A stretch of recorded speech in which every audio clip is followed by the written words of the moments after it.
切ろ。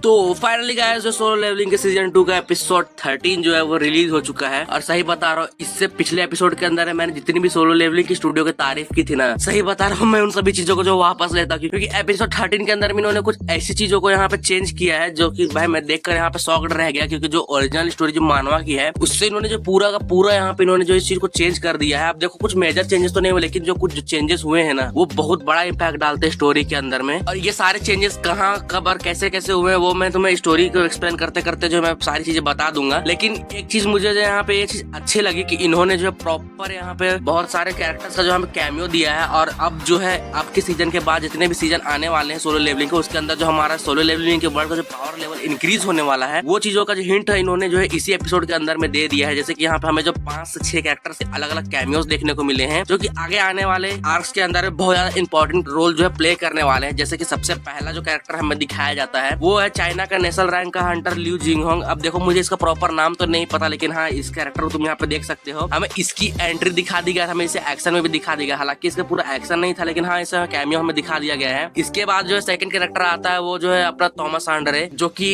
एक खुद जो है एक नेशनल लेवल रैंक का हंटर है। आगे जो जिनू के साथ उसके फाइट होने वाले उसे भी दिखा दिया गया है। और वोंग डोंगसू को तो तुम जानती होगी, इसकी भी फाइट जो आगे जाके जिनू के साथ में होने वाली है। और इसके अलावा हमें जो यहाँ पे सोलो लेवलिंग के अंदर जिनू के डैड को भी दिखाया गया है, तुम्हें तो पता ही होगा। और इसके अलावा जो हमें आगे आने वाले थ्रेट्स जो कि सबसे पावरफुल एनिमीज में से कंसीडर किए जाते हैं, यानी कि मोनार्क, उनका भी जो कैमियो दिखा दिया गया, जिसके अंदर हमें जो बीस्ट मोनार्क और फ्रॉस्ट मोनार्क को दिखाया गया है। और इसके अलावा जो उसी सेम सीन के अंदर में हमें जिनू के डैड को भी दिखाया जाता है। और ये चीज जो इस बात पे इशारा करती है कि फ्यूचर में आगे जाकर जो फाइट जिनू के डैड की फ्रॉस्ट मोनार्क और बीस्ट मोनार्क के साथ में होने वाली है वो इस चीज पर जो इशारा करता है। तो देखो गाइस मुझे ये चीजें तो पसंद आई, लेकिन इसके अलावा बाकी जितनी भी चीजें थी वो मुझे थोड़ी सी डिसअपॉइंटिंग हुई है। इसके अलावा जो है अब चलो बिना किसी देरी के जो है आगे एक्सप्लेन करता हूँ एपिसोड 13 को। एपिसोड 13 से पहले जो है मैं तुम्हें एपिसोड 12 के अंदर में क्या हुआ तो मैं तुम्हें याद दिला देता हूँ। तो तुम्हें याद ही होगा कि एपिसोड 12 के अंदर में बहुत तगड़ी जिनू और बेरू की फाइट दिखाई गई थी, जो कि एंड किंग से नाम से जाना जाता है। और अभी से इसका नाम कैसे मिला मैं इसे तुम्हें आगे बताऊंगा। तो प्रॉपर जो उनकी फाइट होने के बाद जैसे ही जो जिनू बेरू को हरा देता है, उसके बाद फिर सीधा चाइन के पास जाता है और उसे एलेक्सर ऑफ लाइफ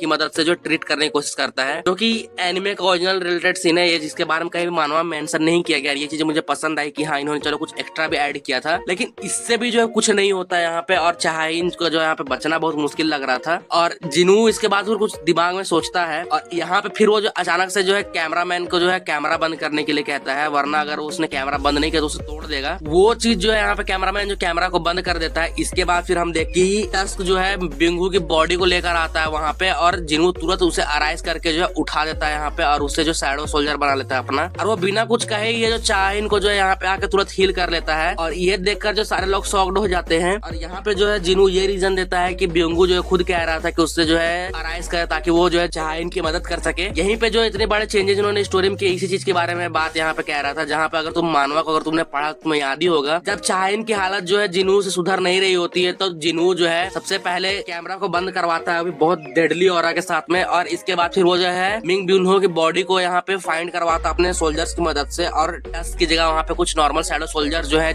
मिंग ब्यूनहो की बॉडी को लेकर आते हैं। इसके बाद फिर जिनू जो है 2 बार ट्राई करता है बिंगू को अराइज करने की, लेकिन बिंगू जो है रिफ्यूज कर देता है उसका शैडो सोल्जर बनने से, क्योंकि उसे बैटल करना बिल्कुल पसंद नहीं था। लेकिन लास्ट के अंदर में जब जिनू रिक्वेस्ट करता है उससे और एक बार लास्ट में अराइज बोलता है तो बिंगू जो है अराइज हो जाता है और वो जाकर जो चाइन को हील कर देता है यहाँ पे। ये चीज देखकर जो है बैक यूनो भी शॉक्ड हो जाता है, लेकिन जो है वो फिर से जो है एक बार रिक्वेस्ट करता है जिनू से कि बिंगू को बैटल करना जो है पसंद नहीं था और इसी वजह से जो है वो प्लीज उसे जो रिलीज कर दे। और इस बार जिनू जो उसकी रिक्वेस्ट मान लेता है और उसकी शैडो को जो है वो वहां से रिलीज कर देता है। इसके बाद जो हमें जो सबसे मोस्ट अवेटेड सीन जो कि मुझे चाहिए था यहाँ पे, वो चीज हमें यहाँ पे दिखाई जाती है। और जिनू जो है जाके सबसे पहले जो है बेरू को यहाँ पे जो है अराइज करता है। जैसे ही जो जिनू स्टार्ट करता है बेरू को अराइज करना, सबसे पहले वहाँ पे जिनू पूरी डार्कनेस के अंदर में घिर जाता है और शायद जिनू को लगता है कि उसका शैडो एक्सट्रैक्शन फेल हो गया है। लेकिन तभी जो हम यहाँ पे देखते हैं बेरू की एंट्री यहाँ पे होती है। और जैसे ही जो बेरू की शैडो यहाँ पे एक्सट्रैक्ट होती है, वो जो शैडो सोल्जर में बनता है वो जिनू से सबसे पहले पूछता है और उसे कहता है कि माय किंग मुझे जो है एक नाम दो यहाँ पे। जैसे ही जो ये बात जिनू सुनता है वो शॉक्ड रह जाता है कि आखिर जो है एंड किंग जो बोल कैसे रहा है। इसके बाद फिर जो है देखो यहाँ पे जिनू बिना कुछ सोचे समझे जो उसे बैरू नाम दे देता है। और हाँ, अगर तुमने सोच रहे हो कि जिनू ने जो है यहाँ पे एंड किंग को बैरू नाम क्यों दिया है, तो देखो यहाँ पे एनिमे के अंदर में इस चीज को जो डायरेक्टली यहाँ पे बताया नहीं गया, इस चीज को यहाँ पे हटा दिया गया है। लेकिन अगर तुमने मानवा पड़ी तो तुम्हें याद ही होगा कि जिनू को जो है उस एंड किंग को देखते समय जो एक बात याद आती है, जहाँ पे जो उसे एक राइटर का ख्याल आता है जिसने जो है एक बुक लिखी थी द एंड्स नाम की। उसी के राइटर का नाम ही जो है जिनू ने बैरू को यहाँ पे दिया था, जिसका उसका नाम बैरू रख दिया। तो देखो यही सारी चीजें थी जो कि एनिमे के अंदर में हमें दिखाई नहीं गई थी। इसके अलावा भी एक और चीज है जो कि हमें एनिमे के अंदर में दिखाई नहीं गई, उस चीज को यहाँ से हटा दिया गया है। अब देखो इस चीज से जो मेजर फर्क तो नहीं पड़ते स्टोरी के अंदर, लेकिन फिर भी जो बहुत सारी चीजें यहाँ पे चेंज हो जाती है। और एक लास्ट चेंज जो कि स्टोरी के अंदर में हुआ था यहाँ पे, जो कि जिनू ने किया था मानवा के अंदर में, अगर तुम्हें याद ही होगा तो मानवा के अंदर में जिनू ने एंड क्वीन को भी जो यहाँ पे रिवाइव किया था। और वो जो है जितने भी एंड्स के शैडोज को जो है जिनू ने रिवाइव किया था, उन सभी पर जो है एंड क्वीन जो अपना पावर से कंट्रोल कर पा रही थी। और एंड क्वीन जो बहुत ज्यादा कमजोर दिख रही थी, इसीलिए जो बैरू से ये बताता है कि एंड क्वीन का जो काम है मोस्टली जो है अंडे देकर जो है स्ट्रॉन्ग सोल्जर्स को पैदा करना है। और सिंस जो है अब एंड क्वीन के पास में कोई रियल बॉडी नहीं है तो एंड क्वीन जो है पावरलेस है। इसकी वजह से जिनू जो उसके शैडो को भी जो रिलीज कर देता है। लेकिन एनिमे के अंदर में हमें ऐसा कुछ भी नहीं दिखाया जाता है। इससे छोड़कर जो इसके अलावा हमें बहुत सारे अलग अलग एनिमे रिलेटेड ओरिजिनल सीन दिखाए जाते हैं, जिसके अंदर हम देखते हैं कि जैसे जो चाइन बिंगू के थ्रू जो हील हो जाती है, वो लोग जो रेस्क्यू हेलीकॉप्टर में लेकर जो वहां से निकल जाते हैं। और वहां पे हम देखते हैं कि रास्ते के अंदर बहुत सारे एंड्स जो है उस रेस्क्यू हेलीकॉप्टर पर अटैक कर देते हैं। लेकिन गाइज अपना जिनू जो है यहाँ पे अपना डेडली ऑरा लेकर आता है, डीमन किंग बैरन की तलवार साथ में एक अटैक के अंदर में सारे एंड्स को खत्म कर देता है यहाँ पे। इसके अलावा जितने भी सारे एंड्स जो कि अब बच गए थे वो लोग जो है थोड़ा सा बिखर जाते इधर उधर, और वो सारे लोग जो है सिटी के अंदर में एंटर करने लगते और सारे एंड्स जो है यहाँ पे तबाही मचाने लगते हैं। लेकिन जितने भी हंटर जो कि उस आइलैंड को घेर के रखे हुए थे और वो जो लास्ट लाइन ऑफ डिफेंस थे, वो लोग जो उस एंड्स को खत्म करने लगते हैं। और यहाँ पे जिनू जो है सीधा बैरू को यहाँ पे जाके कमांड देता है कि जितने भी एंड्स बचे हुए हैं उन सभी को बैरू जो है खत्म कर दे। और जैसे ही जो बैरू ये कमांड सुनता है वो लिटरली अपनी फुल स्पीड के अंदर में जाता है, सारे के सारे एंड्स को जो है खत्म करने लगता है यहाँ पे। और सही बता रहा हूँ यही वो मोमेंट था जिसका मैं इंतजार कर रहा था, जहाँ पे मेरा फेवरेट शैडो सोल्जर जो एंट्री लेने वाला था। लिटरली उसने जो एंट्री लिया बहुत तगड़ा था यहाँ पे। और यहीं पे सीन शिफ्ट हो जाता है चाइना के अंदर में, जहाँ पे लार्ज नंबर ऑफ एंड्स की आर्मी जो है जो कि चाइना के जो तरफ चली जाती है। और वहाँ के हंटर जो है प्रिपेयर करते इससे पहले जो है वहाँ चाइना का नेशनल लेवल का रैंक का जो हंटर था ली जीगोंग, वो जो अपनी पावर यहाँ पे शोकेस करता है। सही बता रहा हूँ नेशनल लेवल रैंक के जो हंटर्स है उसकी जो पावर है, सही बता रहा हूँ भाई साहब, उनकी जो पावर एक अलग ही लेवल की एक नॉर्मल एस रैंक के हंटर से। और लिटरली वो अकेला बंदा एक अटैक के अंदर में जितने भी एंड्स वहाँ पे हार सबको जो खत्म करके रख देता है वहाँ पे। और इसके बाद जो है यहाँ पे जेजू आइलैंड रेड जो सक्सेस हो जाता है, क्योंकि जिनू और उसकी सारी आर्मी और बाकी सारे हंटर्स जो मिलकर सारे एंड्स को खत्म कर देते हैं। और इसी के साथ में जो फोर्थ जेजू आइलैंड रेड है वो सक्सेस हो जाती है। अब देखो ये चीज जो हमें मानवा के अंदर में फिर से नहीं दिखाई गई थी, लेकिन अब जो है ये चीज हमें एनिमे के अंदर में दिखाई गई कि सारे लोग जिनू पे सवाल उठा रहे हैं कि अगर जिनू चाहता तो जो है जेजू आइलैंड रेड को पहले से ही खत्म कर सकता था, लेकिन उसने जो है यहाँ पे पार्टिसिपेट नहीं किया, जिसकी वजह से बहुत सारे हंटर्स की जान चली गई। लेकिन चेयरमैन गो से मिलने के बाद जो है चेयरमैन गो जो है जिनू को सलाह देते हैं कि वो जो बाकी लोगों की बातों पर इग्नोर करे। और वो जो है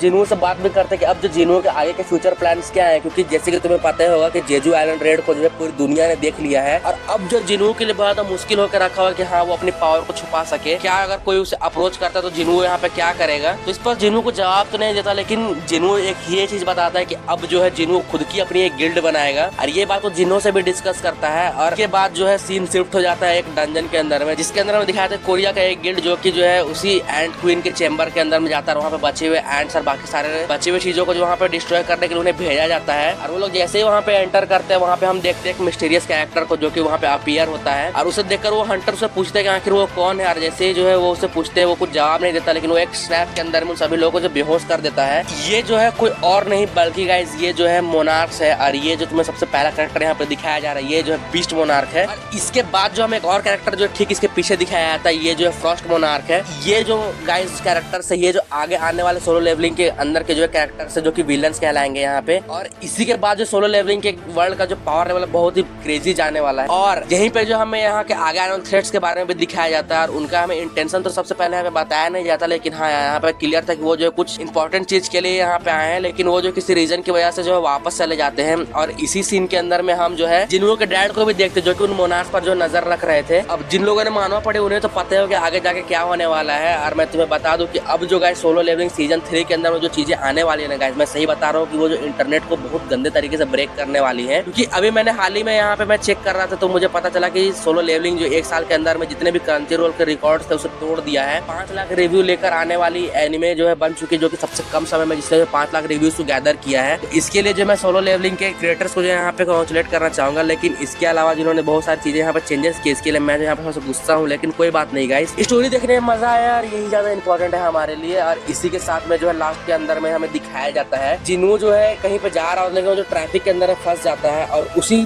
ट्रैफिक के अंदर में रोड के बीच में एक बी रैंक का गेट खुल जाता है। वो बी रैंक का गेट के लिए जो हंटर्स वहाँ पे गए उसे क्लियर करने के लिए वो वहाँ पे पहुंचते नहीं है। तो चेयरमैन गो जो है सीधा जिन्हों को कॉल लगाते हैं और वो कहते हैं कि वो जो बी रैंक के गेट को क्लियर कर दे। और जिन्हों एग्री कर जाता है, क्योंकि गाइस देखो जिन्हों अब एस रैंक का हंटर बन चुका है, तो जिन्हों के लिए उस गेट को जो क्लोज करना कोई बड़ी बात नहीं है। लेकिन वो जैसे जो उस गेट के अंदर में एंटर करता है गाइस, शॉकिंग चीज ये पता चलती है कि वो भी जो एक रेड गेट है। ये बता रहा जैसे मोनार्क्स ने यहाँ पे एंट्री करना चालू किया, उसके बाद जो है यहाँ पे एस रैंक के गेट्स और यहाँ पे जो रेड गेट है उसकी संख्या जो कुछ ज्यादा ही बढ़ जाती है। लेकिन गाइस अपना जिन्हों तो जिन्हों है गाइस, उसने जो अपनी शैडो आर्मी को तुरंत से निकाला यहाँ पे, और जितने भी बीस्ट थे उस रेड गेट के अंदर में सबको यहाँ पे मारना चालू कर दिया। और लिटरली देख सकते हो गाइस बेरू कितना ज्यादा पावरफुल, उसने जो कहते हैं यहाँ पे मॉन्स्टर के लास्ट यहाँ पे ढेर बिछा दिया है। और इसी के साथ में जो जिन्हों जो है उस बीर एंग के गेट को जो खत्म करता है, रेड गेट को कंप्लीट करने के बाद जो है यहाँ पे हमें जो बहुत सारे कैरेक्टर्स यहाँ पे कैमियो हल्का हल्का यहाँ पे दिखाया जाता है, जो कि आगे जाके आने वाले आर्क्स के अंदर हमें दिखाए जाएंगे। और यहीं पे जो है सोलो लेवलिंग का सीजन 2 जो है गाइस खत्म होता है। और तुम मुझे बताना गाइस कि तुमने जो है यहाँ पे सोलो लेवलिंग का सीजन 2 का एपिसोड 13 एपिसोड देखा या नहीं देखा। अगर तुमने देखा है तुम्हें कैसा लगा है, क्योंकि गाइस मुझे तो एपिसोड बहुत ज्यादा ही पसंद आया। तुम मुझे अपने ओपिनियन जो कमेंट्स के अंदर में जरूर बताना। और अगर गाइस तुमने वीडियो यहाँ तक देखी है, तुम्हें वीडियो जरूर पसंद आएगा तो वीडियो को लाइक करो, चैनल को सब्सक्राइब करो और अपने दोस्तों के साथ भी शेयर करना इस वीडियो को। और बाकी मैं तुम्हें मिलता किसी और से ब्रांड न्यू वीडियो के साथ। Thanks for watching.